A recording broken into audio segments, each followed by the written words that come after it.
All right, you're listening to the Deal Closers podcast, brought to you by websiteclosers.com, a show about how to build your e-commerce business to be profitable, scalable, and one day even sellable.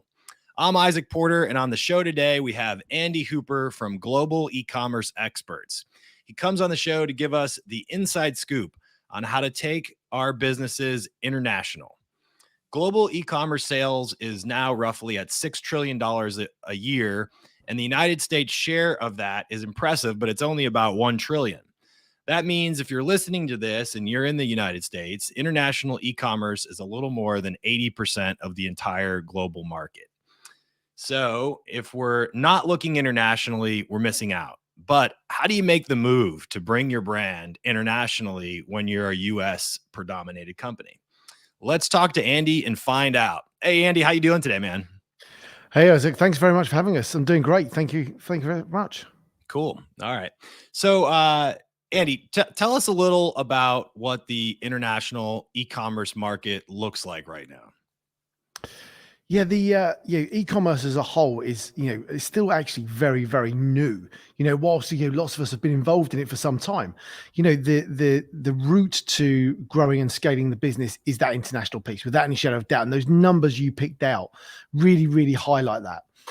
You, as a brand owner, as most e-com sellers are, the opportunity to grow and scale your business further is without any shadow of doubt international. When you start looking at the numbers for different regions of the world, the States is one significant player, but it isn't the majority. Yeah. And typically when people want to expand and grow their brand, there's easy ways and difficult ways to do that. Taking it to English speaking countries to start off with, because you're in an English speaking country, that sort of makes sense, right? But there are some easy wins and some slower wins.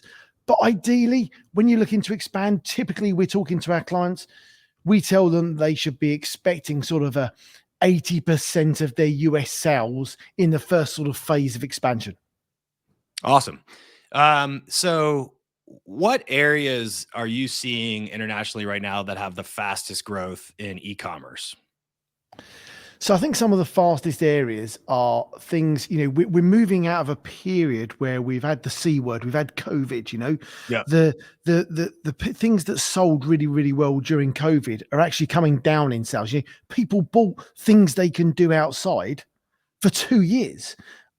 So actually some of the outdoor types of products are actually slowing down in sales in comparison to some of the other things. We're moving into the R word, recession potentially. Things that sell well in that times are board games, card games, things that people can do at home with their families, a relatively affordable way. So let me ask you this. We've seen a pullback in sales from the companies that we're representing and talking to between 21 and 22. But if I'm comparing 22 over 2019, the companies have still trended up. And if you look at a kind of a compounded annual growth rate, we're essentially on track for the growth rate that we had pre-COVID. Oh, looks like Andy's camera may have frozen here. Are we back? Oh, there he is. I've got you back. Sorry, I'm not sure if that was you or me. Are we there? Yeah, we got you back. Yeah. Apologies. I'm not sure what happened there. No worries. Okay. So what was the last thing when it froze? I kind of didn't catch that it was frozen there. We were talking about the sort of size of the market, and then you were going on to ask the next question. Yeah. So Andy, when you're thinking about what markets internationally outside of the US are growing the fastest, what are you seeing right now? So the fastest growing markets outside of the US, and if you look at the charts, if you like, Japan is next after the US. After that, you've got the UK, Germany, France, Spain, Italy. Australia comes a bit further down. And are you talking about the growth rate or the total share of e-commerce as a percentage of retail?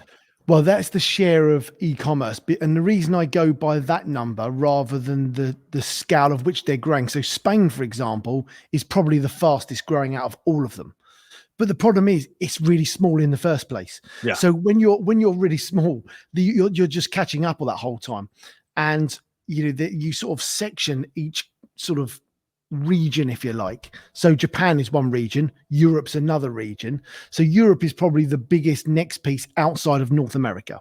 Gotcha. And That makes then outside of that is Japan. And but when you start looking at opportunity, like India's, Russia, China, all of those are massive opportunities, but they're very, very complicated. Yeah. Complicated logistically or from a kind of legal and IP perspective, or all of the above? Just all of the above, I think, would be fair to say. Okay. I think, India, I think, is the most promising without any shadow of a doubt. I think the other two are just overcomplicated and we just avoid at all costs. Gotcha. Okay.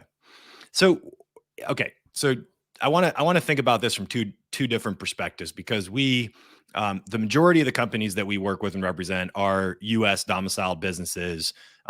Some of them have expanded internationally already. Many of them are just focused on the U.S. market. We also have a significant portion of our clients who are internationally domiciled businesses in the European Union, Israel, China, Australia is a big market for us. And in a lot of cases, those companies haven't moved to the US. So what's easier? Is it easier for an international, and I'm speaking from the term of a US perspective here. So Yep. international company coming into the US, or is it easier for a US company to move internationally, or is it the same complexity in either direction? I think that depends on the skills and expertise within the business and if you think about a lot of different businesses as they've scaled and grown, they've got lots of different people in them, and the skills and expertise they have, and perhaps the nationalities within those businesses. I think that it's not necessarily what's easiest, it's the scale of the opportunity and what's right for the brand in our experience. Okay. So that's where I would come from, is what's the scale of the opportunity. I mean, the US market is still the biggest market outside of China for e-commerce sales, 100%. So if you're not launched in that market, you should make that a priority. It's probably easier to sell in the US than it is.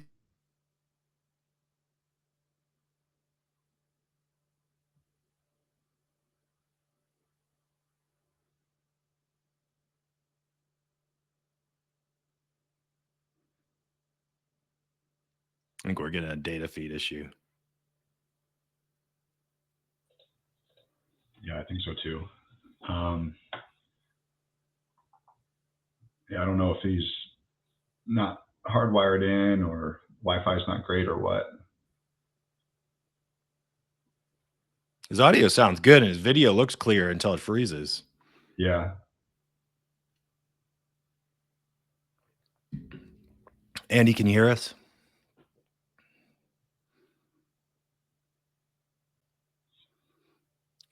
You have any big Thanksgiving plans? Not really. So we've got some family coming over here in the next few minutes, actually, and then we'll do dinner, Thanksgiving dinner with them. But it's nice for us anyway, with kids. Like, people come to us, which is cool. Yeah. So what about you? Kind of the same. Yeah, we have a lot of family within 5 minutes of us, so we'll go to my in-laws house tomorrow for brunch, and then my cousin's house for dinner, and we're bringing the turkey. So Okay, all right, Yeah. that'll be fun. Yeah. You traveling at all in December? No, not in December. We're going for New Year's. We're going to go skiing. We got a family ski trip planned, but Gotcha. That'll be fun. yeah, How old are your kids? 11, 9, and 6. 11, 9, and 6. That's right. Yeah, we are right there. So we're 10, 8, and 5. Oh, yeah. Yeah. Yeah. They're great. They're great ages. This has been my favorite kind of age that the kids have all been, because we've been able to, we can go on a ski trip and everybody can ski. The kids can go to school. We're kind of, the baby stuff was fun, but now I feel like we're in the young family stage. It's been pretty cool. Yeah, Guys, definitely. no idea what's gone on there. I've got Hannah to stand by, basically. Apologies. No idea. It's okay. It's okay, Andy. So Yeah. the last thing you said when it cut out is it's probably easier to sell in the US. And we were talking about if it's if it's easier for for instance a European Union company to sell in the US or for US companies sell in the EU. Yeah, I think that to be honest, it depends on coming back to that. Just depends on the expertise. That's the real within the business. I think that the US is the bigger opportunity for sellers if they're not in the US already. I think that's definitely the place to start. But if you're already in the US, then actually the next market typically is the European market, which is the next biggest without any shadow of a doubt. Yeah, we're very focused on the EU and the UK as expansion markets for our work at Website Closers because we see so much deal flow out of those countries. But tell me a little more about global e-commerce experts. So what do you do exactly for your clients? How do your services work? How's the business monetized? What's the business model? So we successfully expand US e-commerce brands into Europe. That's our core market. That's what we do.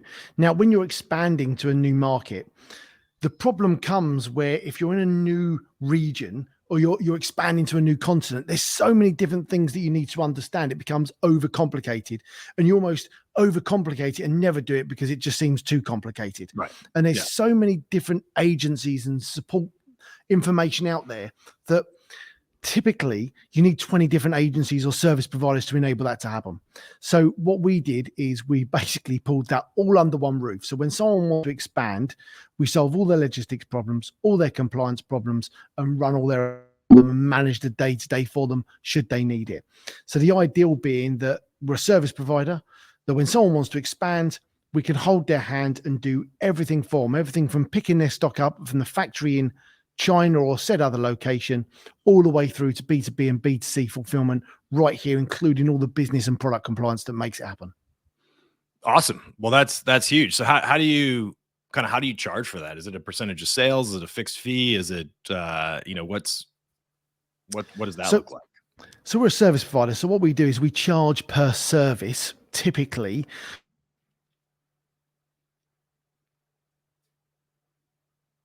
the range of services because we're already doing lots of different things.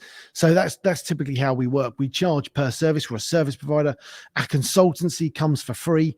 Our growth managers that help you scale to get 80% of your sales in the US come for free. So we do all the consultancy and nice to do stuff for free, but we provide the services to enable it to happen.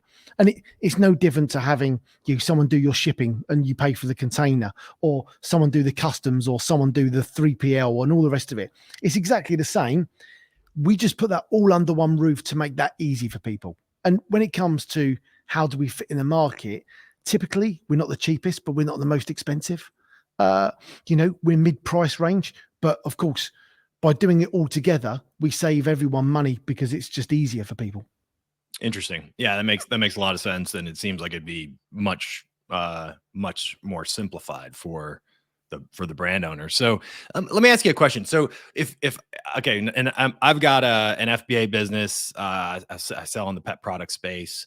I want to bring that to I want to enter, let's say, all the markets in the European Union. Also got a Shopify site, and I'm D2C. So let's just stay on the Shopify D2C site because that's somewhat different than the FBA model. Yep. But do I need a URL for the Netherlands and a URL for France and for Germany and for Spain and for Portugal and for the UK? I mean, UK seems like it'd be the easiest one because of the language, but do I need a language specific URL for each country, or is there a way that I could have one site and effectively market to, the clientele in each of those countries? So I'm going to give you two answers to that, and I know that doesn't help. So the first one is, from a speed of launch, we all know that the quicker you get things done, the quicker to the market, the better for the product. We all know that sales velocity is key. We all get that. So the first step actually is really about, yes, you can have one storefront, have multiple languages on that and make that happen. Yes, you can do that without any shadow of a doubt.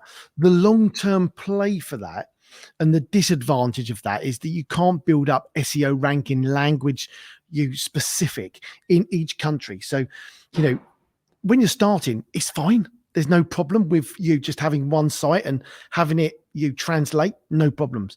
But when you try to build that out further, you need to make sure that you do have, .co.uk in the UK, .ed in Germany, .fr in France, and obviously the list goes on.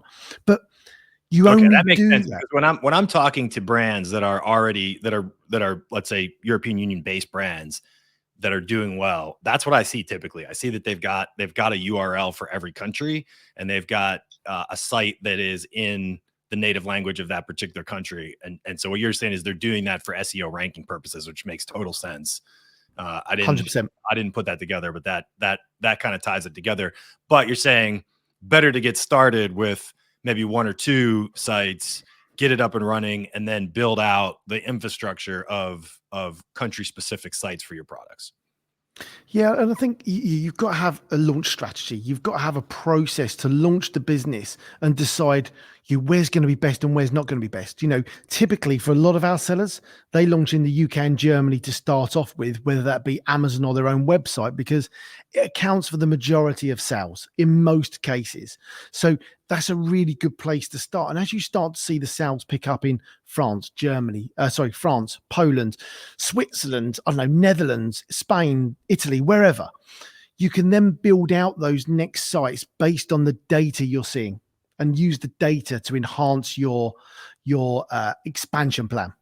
Awesome. Okay. That makes a lot of sense. So let me roll that back a step further then, talking about the data. So how do I, if I've got a product, right, how do I test and understand if there is a market for my product in Germany or France or the Netherlands or Spain or Japan? How can I just find out if my product is going to sell before I make a big investment in a launch in a foreign country? So I think that, there's no golden bullet here, silver bullet, whatever you want to call it, without any shadow of a doubt. There's two things to do. One, there's market research beforehand. You've got to check your competitors. You've got to see what other people are doing. You've got to see what the market is telling you. Number one. Number two, you need to find people in that region that can give you some tips and some advice without any shadow of a doubt.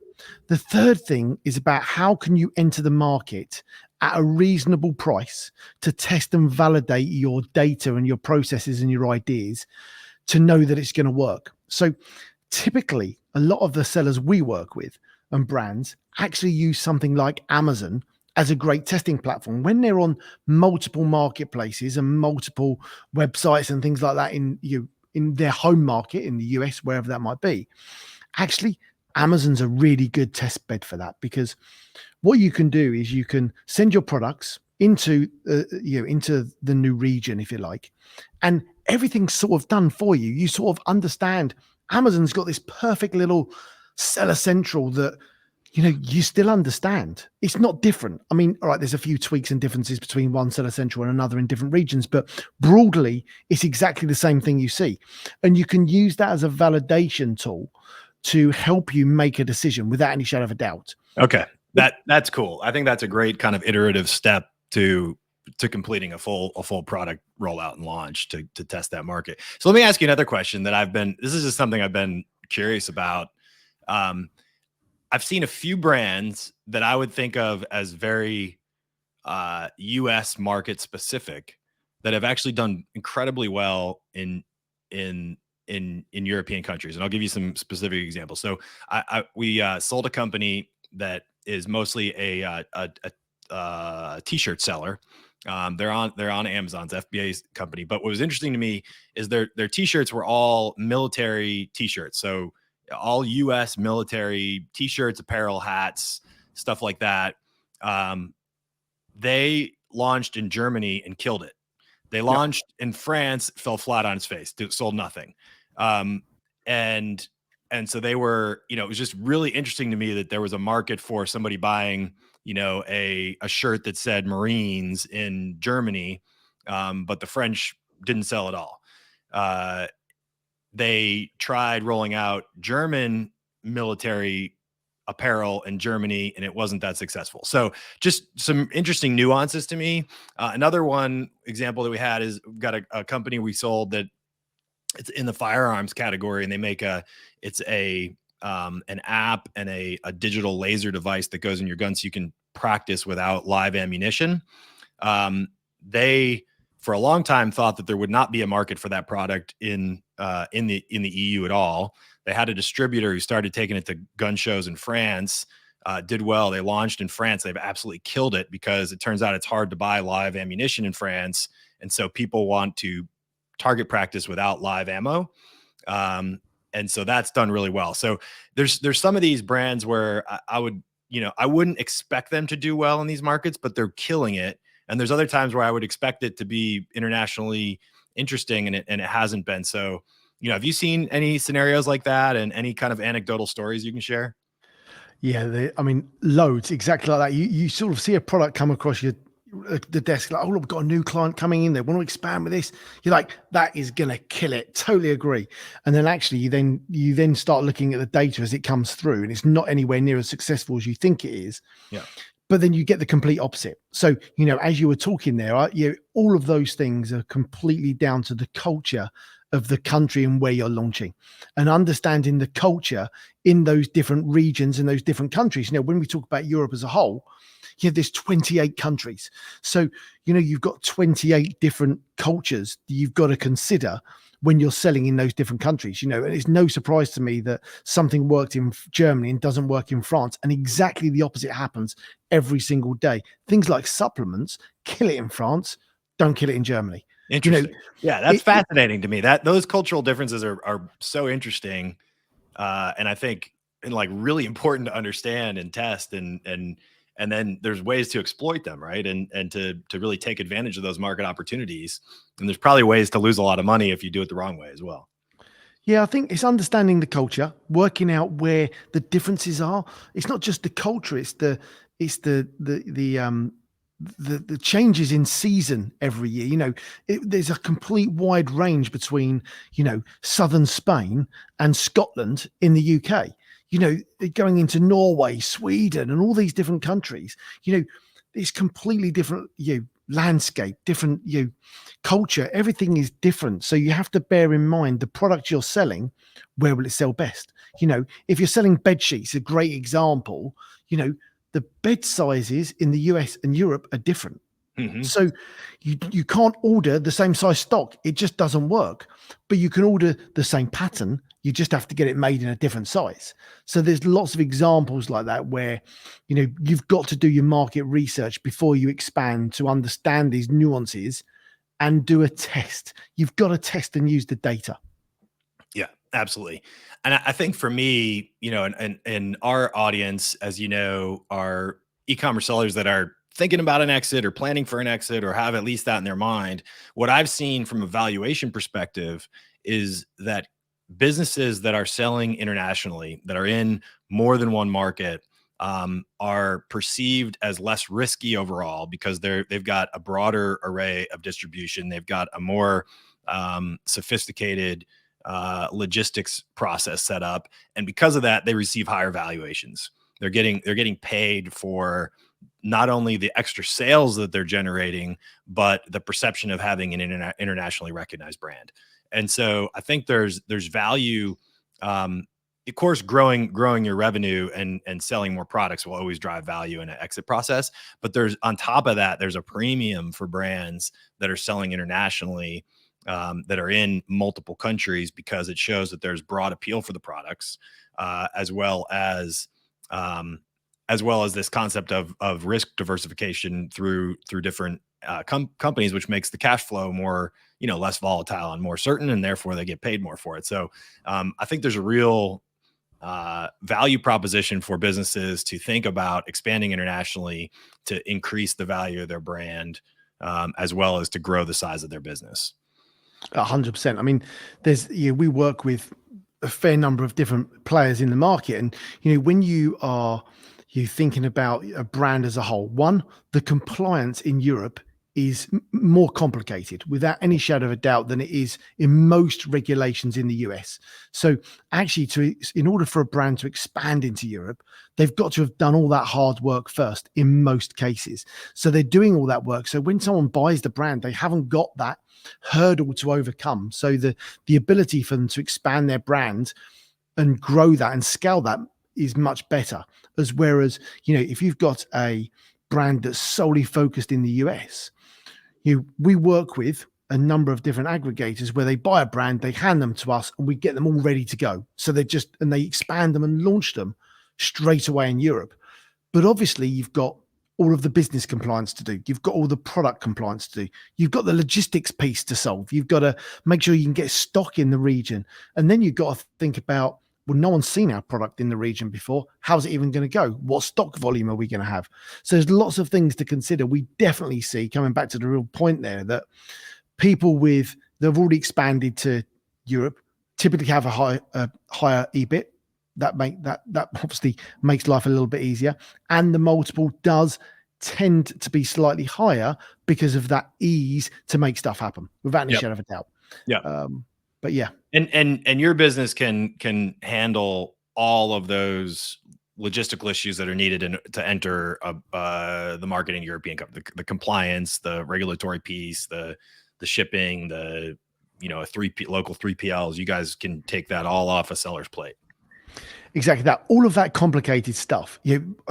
So I'm an entrepreneur. I've had loads of different businesses, and I love solving problems for people. So when we started working, I had an Amazon business myself. When I started working with Amazon sellers to expand into Europe, I just got to solve all these problems. So every time they were like, a client said to me, "Oh, Andy, I'm having this problem with this," I'm like, "Let me solve it." Right? Shiny object syndrome. Let me solve that for the client. Yeah. So basically, when someone expands, exactly that. The things that tie people up in knots is compliance, whether that be your taxes or the product compliance. Yeah. We solve all that. And the thing that's the most frustrating is the logistics, whether it be getting product into the country or distributing it around Europe. We've got a shipping company. We've got warehouses across the UK and Europe. We can distribute it. So not only do we take away the pain of the compliance, which is just hugely annoying, and making sure your business is compliant and your product is compliant, we solve all your headaches, which is the more frustrating part when you get further down the line, because you just want it seamless and easily. Basically, that's the key, isn't it? Yeah. So another thing that's been interesting to me as I've talked to some of our international clients is there's a handful of countries that the kind of predominant business model is cash on delivery, COD. Do you run into that? And is there an opportunity for e-commerce brands to expand in those markets? And is anybody doing kind of a good COD collection and remittance process that you're aware of?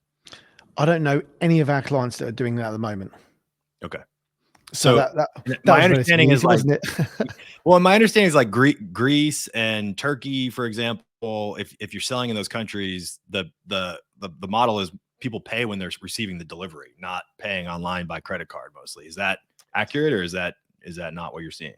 We're not seeing that at all. I mean, and that's typically because the majority of our clients are all based on Shopify, Amazon, eBay type marketplaces. They're not in those further reaches where so I've not seen that at all in anything we're doing. So I'm going to go away and look at that in more detail, because that's the first time I'm hearing this.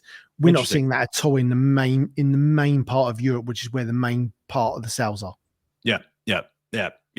Definitely. I know in the EU, the common platforms are growing really rapidly and completely working and growing well. So, so what are some things we're not thinking about that we should be? What are some potential concerns? I'm a U.S. brand owner selling 100% of my products in the U.S. Thinking about moving into let's just stick with Europe. What am I not thinking about that I should be concerned with that I don't know? I think I guess it's I don't know what I don't know. So tell me what I don't know. The key things that everyone trips them up, we've already discussed, is the compliance, tax and product compliance. They're the things that just tie everybody up. So get those pieces solved. That's the key thing you need to understand. That's the first thing. I think shipping your products in, you need to identify where you're going to ship your products to before you send them, obviously, because obviously you've got to put someone's address on it. Yeah. But you need to make sure that when you're sending it in, your business is ready to go into that country. So, for example, if your products are made outside of Europe and you're shipping into Germany, for example, Germany requires some things to do with your business to make sure your business has a entity in Germany, which of course you won't. So there's a few things you need to consider when you're shipping into those countries. So logistically wise, you need to make sure that you're fully set up and dialed in before you go in. You know, you're launching those products without any shadow of a doubt. You need to make sure you've done the market research beforehand. Like, just don't force foul of, oh, well, I'm sending this product in. Oh, I can't sell that product in France. You know, I can't sell, like fur. Let's take fur as a great example. You can sell that in France, but you can't sell that in the UK. Great example. Certain types of ammunition you can't sell, like coming onto weapons. There are certain things that you can sell in Germany, but you can't sell anywhere else in Europe. So depending on your product is going to depend. You need to make sure you're doing that first. Like, is your product organic? Like, you know, as soon as you start putting things like organic on your labels, you're going to need to start going through a whole load of more regulatory checks to make sure that that's okay. Yeah. So they're typically the things that get people most tied up in knots. Is the shipping? Do you need an importer record? Do you need, you know, what does your products look like? Yeah, man, I'm convinced. I think the next brand that I acquire or sell, and I'll recommend that the buyer, you know, gets with you. So just to help kind of facilitate that entire process for expansion. So how are you measuring success with your clients? What are kind of the KPIs that you're keeping an eye on to track whether the expansions are successful and how fast these brands are growing as a result of it? So our motto, vision, if you like, is to successfully expand e-commerce brands. That's our motto. And to do that in Europe, our track and KPI is to get 80% of their US sales from day one. So let's take a brand that's doing £1 million. They come to us today and they do, $1 million. They're doing $1 million. Our target is to get them to 80% of that in the first 12 to 36 months. Now, it depends on the brand. It depends on how about their launch strategy. It depends on a whole load of factors. But our target that we've got growth managers who work with our clients is to get them to 80%. That's the target. That's the KPI.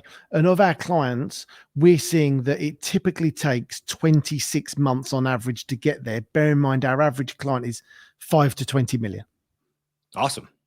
That's a huge growth rate on those companies. So, and are you handling, I don't think I've asked you this, but are you handling also paid advertising for these specific countries that your clients are moving into? So we do have an account management process that helps run accounts for them. No problems with that at all. We don't do Google ads, SEO type ads. We do work with marketplaces like Amazon where we can run your Amazon accounts for you. We basically are what we would class as your outsourced expert in the region. What we're not is your pay-per-click expert, your listing optimization expert, your meta tag expert, and all the other bits that you might spend thousands of dollars on individually for your brand in the US. So we're your outsourced day-to-day expert, not your guru on ads in Europe, if that makes sense. You know, so you can trust us to run your account and we can do your ads and we can do those sort of things, but we're only going to do them on a day-to-day basis to get your account up and running and set up, not to skyrocket that and give you all these claims under the roof that most agencies don't even get to. Another story, I guess. Yeah, maybe that's another podcast, but yeah, I've certainly seen a lot of major fails with digital marketing agencies, especially in the last 18 months.